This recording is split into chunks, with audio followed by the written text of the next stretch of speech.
जय श्री माता जी। परम पूज्य माता जी श्री निर्मला देवी की परम कृपा से इस साल 2020 को सहज योगा को 50 वर्ष पूर्ण हो गए। इसकी उपलब्धि में सहज yoga audio books online available करने की कल्पना माँ ने हमें दी और इसके लिए हमें माध्यम बनाया। इसलिए माँ को कोटि कोटि धन्यवाद।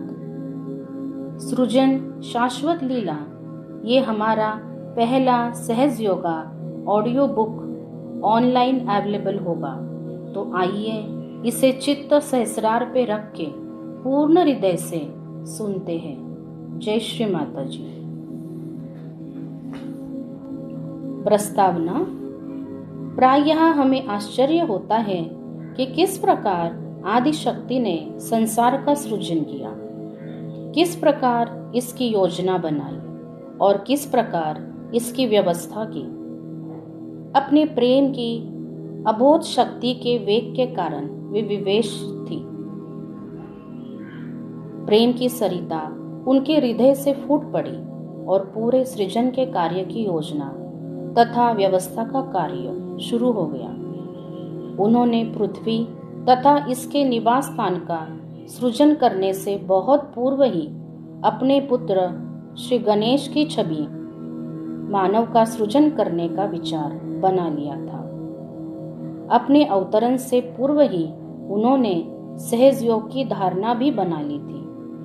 जन्म से ही मैं इसके विषय में जानती थी, अपने विषय में भी मैं जानती थी। वर्ष 1970 में सहज योग के आरंभ से पूर्व ही अपनी डायरी में उन्होंने अपनी दिव्य योजना के विषय में लिख दिया था। इसी डायरी के अमूल्य पृष्ठों को ही पुस्तक रूप में संकलित किया गया है। इस पुस्तक को उन्होंने सृजन शाश्वत लीला क्रिएशन द इटर्नल प्ले शीर्षक प्रदान किया। निस्संदेह इसके विषय में मैंने सब कुछ लिखा है और पुस्तक के विमोचन के बाद आप जान पाएंगे कि जीवंत प्रक्रिया का आरंभ किस प्रकार होता है। मैं अधिकतर कार्य कर चुकी हूँ, परंतु कुछ चक्रों के विषय में लिखना अभी शेष है। श्री आदिशक्ति पूजा 21 जून 1998। संभवतः इससे पूर्व वे यह रहस्योद्घाटन नहीं करना चाहती थी कि कहीं उनके कार्य सहज योग में बाधा न पड़े। बुद्धिवादियों की जिज्ञासा आत्म जिज्ञासा पर ग्रहण लगा सकती थी। सत्य साधक बच्चों को गले लगाने पर उन्होंने अपनी सारी शक्ति झोंक दी, परंतु बच्चों की संवेदना इतनी दुर्बल हो चुकी थी कि उनके प्रेम को महसूस करने की सामर्थ्य भी उनमें न थी। साधकों की स्वतंत्रता के सम्मान का ध्यान रखते हुए उन्होंने किसी को भी सहज योग अपनाने के लिए विवश नहीं किया, परंतु किसी को त्यागा भी नहीं। सभी जिज्ञासुओं को अपने पावन हृदय में धारण करके उनका पोषण किया। अकेले ही उन्होंने सहज योगियों के भविष्य का बोझ संभाला। ऐसा कर पाना केवल आदिशक्ति के लिए ही संभव था।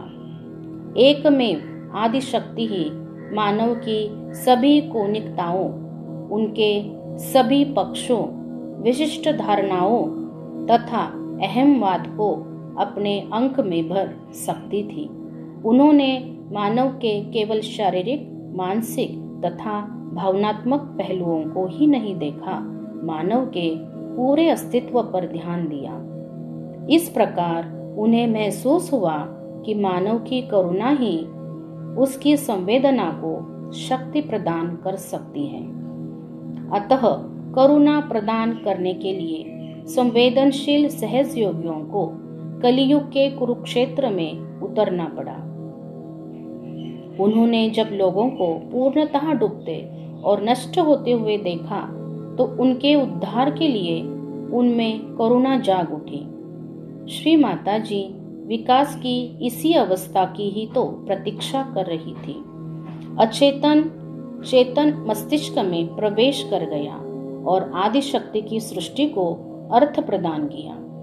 उनके द्वारा बनाए गए यंत्रों से गतिशील ऊर्जा बह निकली और उनकी सृष्टि को अलंकृत किया।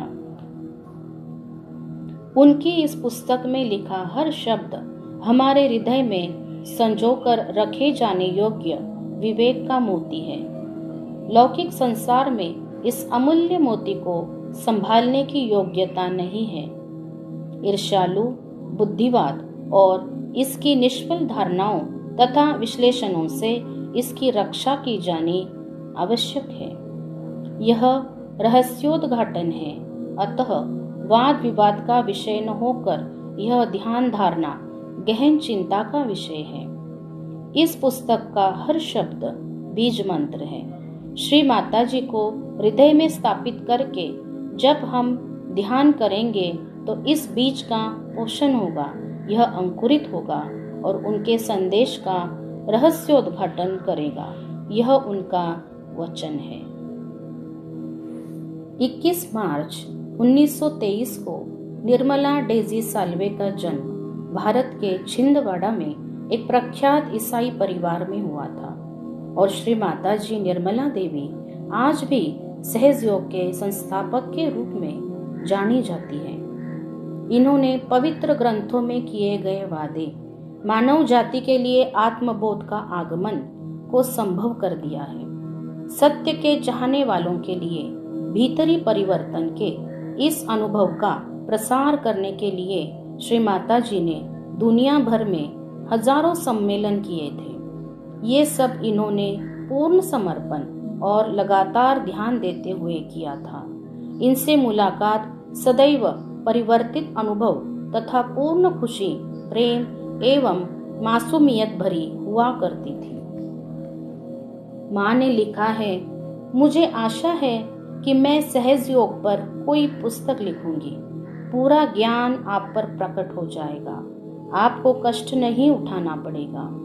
अब जो भी शब्द आप पढ़ेंगे यह अर्थपूर्ण होगा और आप इसे सहज पाएंगे। सृजन शाश्वत लीला इस पुस्तक के 14 अध्याय है और 313 पृष्ठ है। तो आइए शुरू करते हैं। अध्याय 1 सृजन शाश्वत लीला। सृजन परमात्मा संपूर्ण परब्रह्म की शाश्वत लीला है। परब्रह्म की 2 दिव्य अवस्थाएं हैं, जागृत अवस्था तथा निद्रा की अवस्था।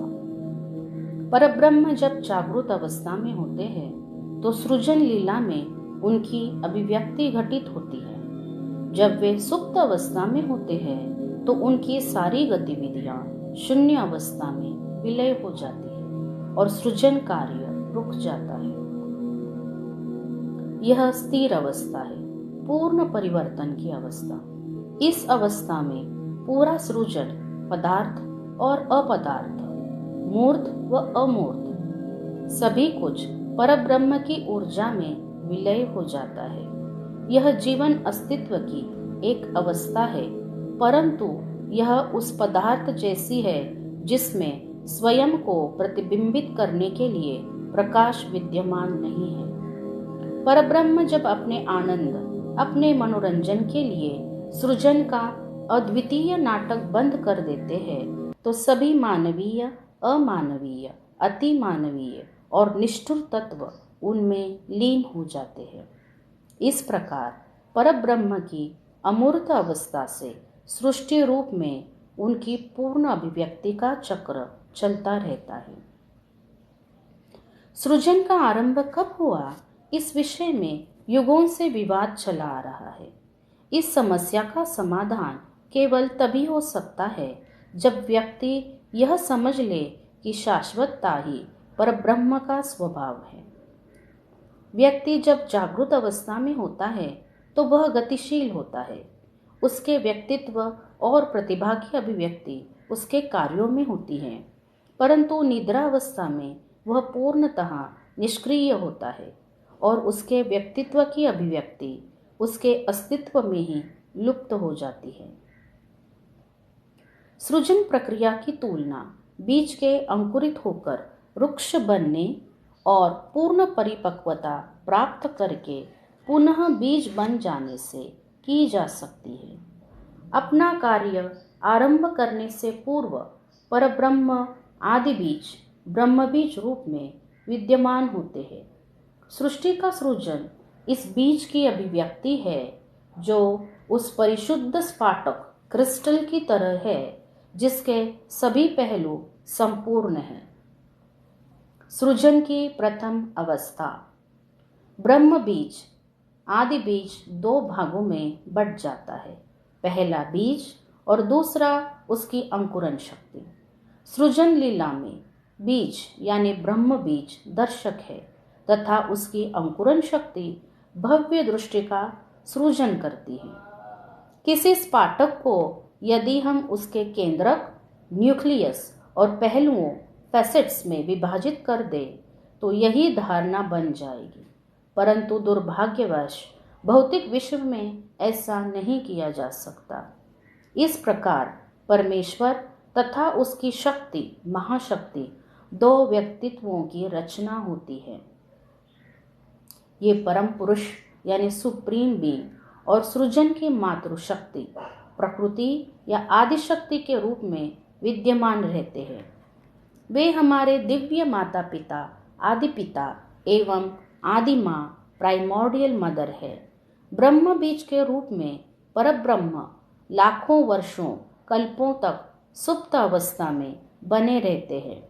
परब्रह्म के आदि निद्रा से जागृत होने के बाद ही आदि पिता और आदि माँ पुरुष एवं प्रकृति एक दूसरे से अलग होते हैं।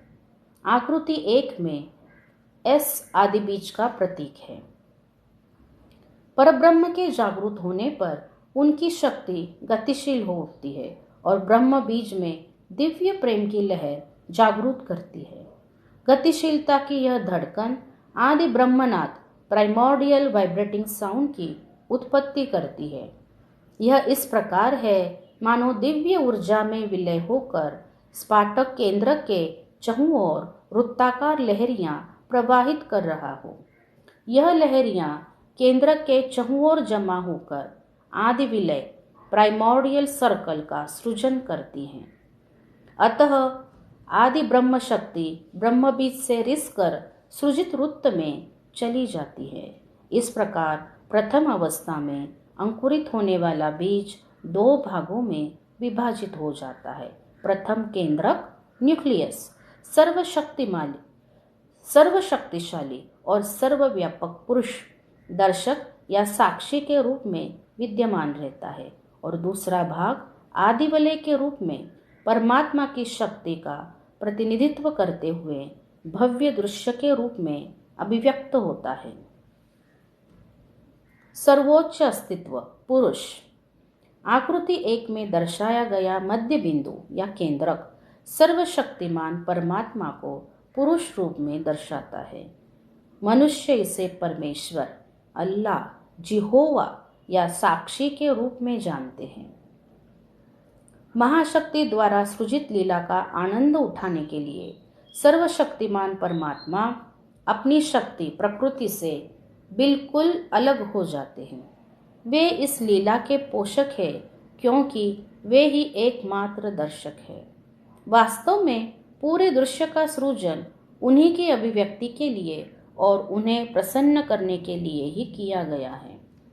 वे उन्हीं के मनोरंजन के लिए, अतः जो ही उन्हें इस लीला का आनंद आना बंद हो जाता है तो वे इस खेल को रोक देते हैं। उनमें अपने प्रक्षेपण स्वसृजित लीला को समाप्त करने की शक्ति है। यद्यपि उनकी भूमिका मात्र एक साक्षी की है, परंतु परमपिता परमेश्वर सारी शक्ति एवं ओजस्विता तेज का स्रोत है। स्वसृजित सारे जीव जंतुओं के लिए वे अत्यंत सुखमय सुरक्षा का सृजन करते हैं।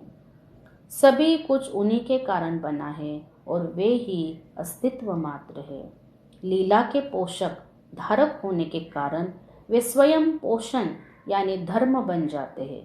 पूर्ण चेतना के प्रकाश और सभी पदार्थों के निर्णायक तत्व भी वे ही है।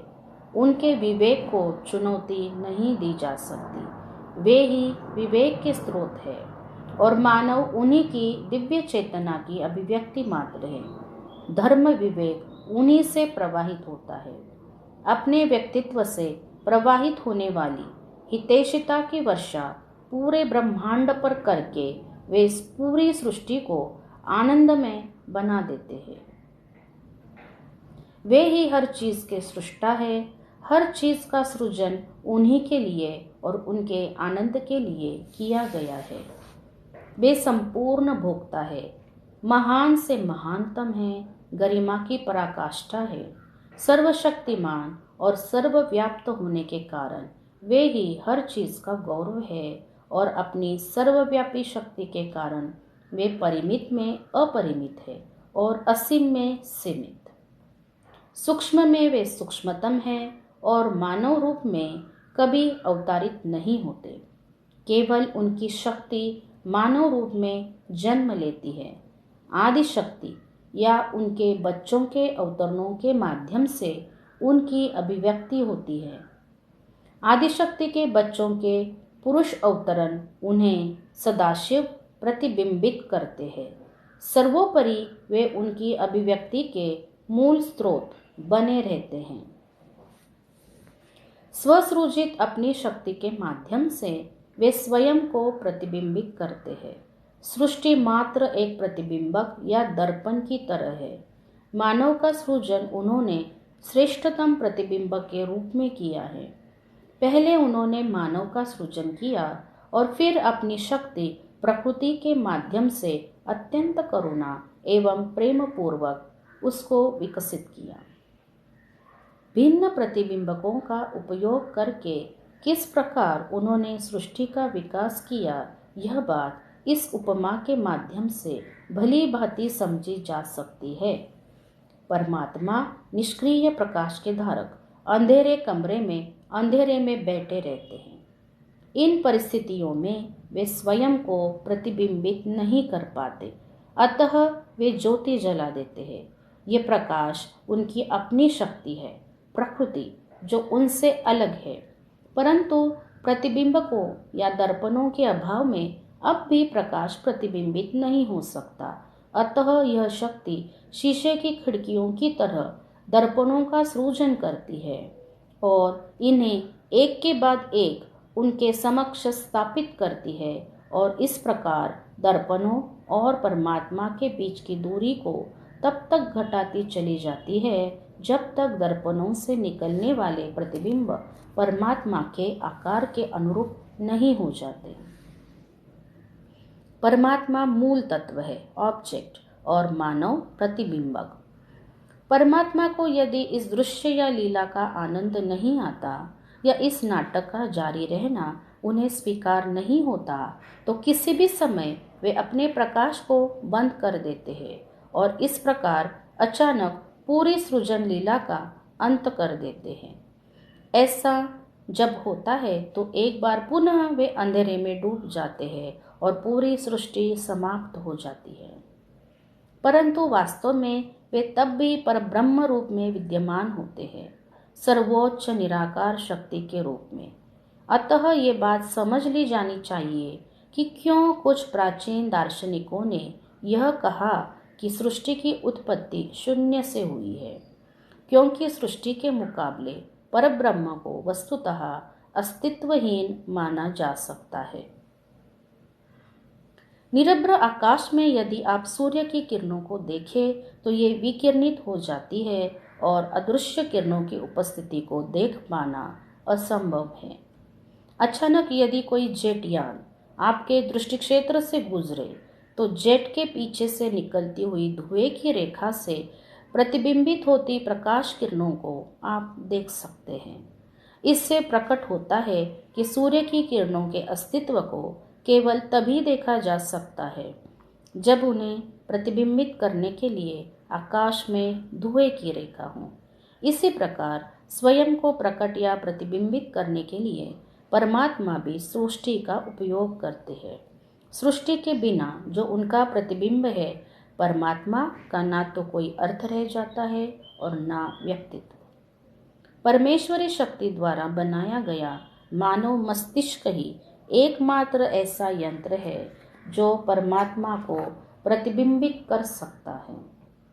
मानव के सृजन के माध्यम से परमात्मा का अस्तित्व प्रतिबिंबित होता है और मानवीय चेतना के माध्यम से इसकी अभिव्यक्ति होती है तथा इस प्रकार परमात्मा को अपनी अस्तित्व चेतना होती है।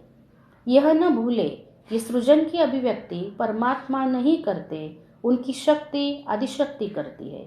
परमात्मा की शक्ति के रूप में वे आदिशक्ति, सर्वव्याप्त अस्तित्व, सर्वसृजन शक्ति और सर्वशक्तिशाली पोषक धारक के रूप में उनकी अभिव्यक्ति करती है तथा मानव को अपने स्वामी सर्वशक्तिमान परमात्मा से परिचय करवाना भी उन्हीं की जिम्मेदारी है। परमात्मा पूर्ण है और जीवन के मूल स्रोत। शब्द और उपमाएं उनका वर्णन करने में अक्षम हैं। पूर्ण की तुलना अपूर्ण से नहीं की जा सकती। पुष्प, डाली या छाल का वर्णन करके वृक्ष की भव्यता का पर्याप्त वर्णन नहीं किया जा सकता। अभिव्यक्ति का वर्णन करके उसके स्रोत के बारे में पूरी तरह से नहीं बताया जा सकता। सीमित मानव अभिव्यक्ति परमात्मा के केवल किसी अंश या उनके किसी पक्ष विशेष का वर्णन मात्र ही कर सकती है।